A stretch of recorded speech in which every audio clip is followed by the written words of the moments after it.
Salut à tous, aujourd'hui on se retrouve pour la dernière vidéo de la plateforme Archinov qui portera sur la partie organisationnelle. Les positions générales constructives exposées plus haut constituent la plateforme d'organisation des forces révolutionnaires de l'anarchisme. Cette plateforme contenant une orientation théorique et tactique déterminée apparaît comme le minimum auquel il est nécessaire de se rallier d'urgence pour tous les militants du mouvement anarchiste organisé. Sa tâche est de grouper autour d'elle tous les éléments sains du mouvement anarchiste en une seule organisation générale, active et agissante de façon permanente, l'Union générale des anarchistes. Les forces de tous les militants actifs de l'anarchisme devront être orientées vers la création de cette organisation. Les principes fondamentaux d'organisation d'une union générale des anarchistes devront être les suivants. 1. L'unité théorique. La théorie représente la force qui dirige l'activité des personnes et des organisations par une voie définie et dans un but déterminé. Naturellement, elle doit être commune pour toutes les personnes et toutes les organisations adhérant à l'Union générale.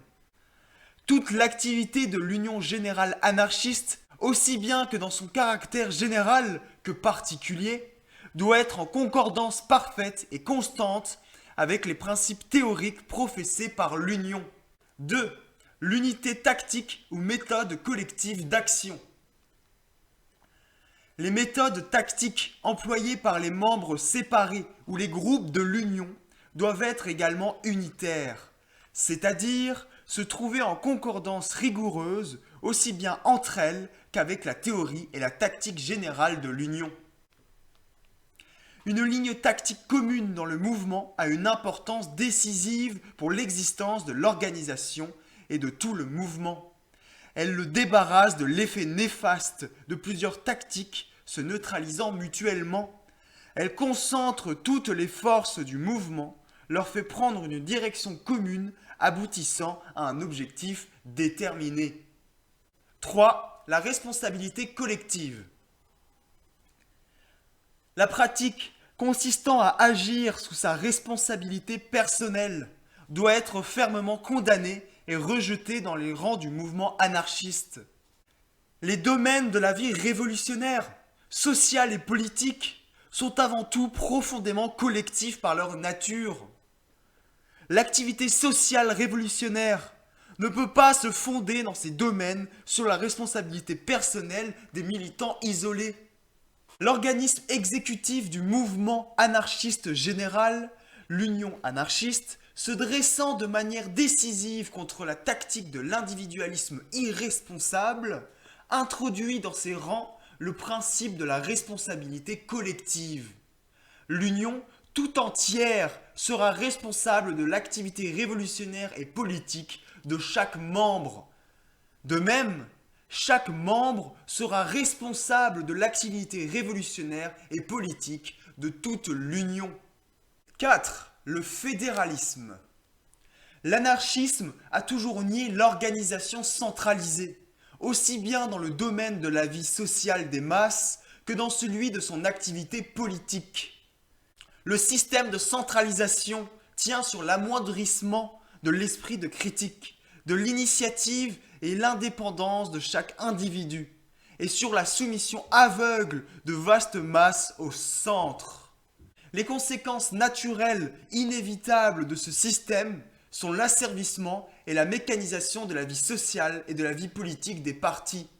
À l'encontre du centralisme, l'anarchisme a toujours professé et défendu le principe du fédéralisme, qui concilie l'indépendance et l'initiative de l'individu ou de l'organisation avec le service de la cause commune. En conciliant l'idée de l'indépendance et de la plénitude des droits de chaque individu avec le service des nécessités et des besoins sociaux, le fédéralisme ouvre, par cela même, les portes à toute manifestation saine des facultés de chaque individualité. Mais assez souvent, le principe fédéraliste fut déformé dans les rangs anarchistes. On le comprenait trop souvent comme le droit de manifester surtout son ego. sans l'obligation de tenir compte des devoirs vis-à-vis de l'organisation. Cette fausse interprétation désorganisa notre mouvement dans le passé. Il est temps d'y mettre fin d'une manière forte et irréversible.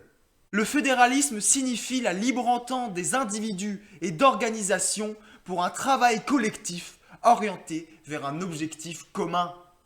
Or, une telle entente et l'union fédérative basée sur celle-ci ne deviennent des réalités au lieu d'être des fictions et des illusions, qu'à la condition sine qua non que tous les participants à l'entente et à l'union remplissent de la façon la plus complète les devoirs acceptés et se conforment aux décisions prises en commun. Dans une œuvre sociale, aussi vaste que soit la base fédéraliste sur laquelle elle est bâtie, il ne peut y avoir de droit sans obligation, comme il ne peut y avoir de décisions sans leurs exécutions. C'est d'autant moins admissible dans une organisation anarchiste qui prend sur elle exclusivement des obligations vis-à-vis des travailleurs et de leur révolution sociale. Par conséquent, le type fédéraliste de l'organisation anarchiste, tout en reconnaissant à chaque membre le droit à l'indépendance, à l'opinion libre, à l'initiative et à la liberté individuelle, charge chaque membre de devoirs organisationnels déterminés, exigeant leur exécution rigoureuse, ainsi que l'exécution des décisions prises en commun. À cette condition seulement, le principe fédéraliste sera vivant, et l'organisation anarchiste fonctionnera correctement et se dirigera vers l'objectif défini. L'idée de l'union générale des anarchistes pose le problème de la coordination et de l'accord des activités de toutes les forces du mouvement anarchiste. Chaque organisation adhérente à l'union représente une cellule vitale faisant partie de l'organisme commun. Chaque cellule aura son secrétariat, exécutant et orientant théoriquement son propre travail politique et technique. En vue de la coordination de l'activité de toutes les organisations adhérentes à l'Union, un organe spécial sera créé, le comité exécutif de l'Union. Les fonctions suivantes seront à la charge de ce comité. Exécution des décisions prises par l'Union dont celle-ci l'aura chargé, l'orientation théorique et organisationnelle de l'activité des organisations isolées, conformément aux opinions théoriques et à la ligne tactique générale de l'Union, mise en lumière de l'état général du mouvement, maintien des liens de travail organisationnels entre toutes les organisations de l'Union et avec les autres organisations. Les droits et obligations et les tâches pratiques du comité exécutif sont fixés par le congrès de l'Union. L'Union générale des anarchistes a un but déterminé et concret. Au nom du succès de la révolution sociale, elle doit avant tout reposer sur les éléments les plus révolutionnaires et les plus radicaux parmi les ouvriers et les paysans et les absorber.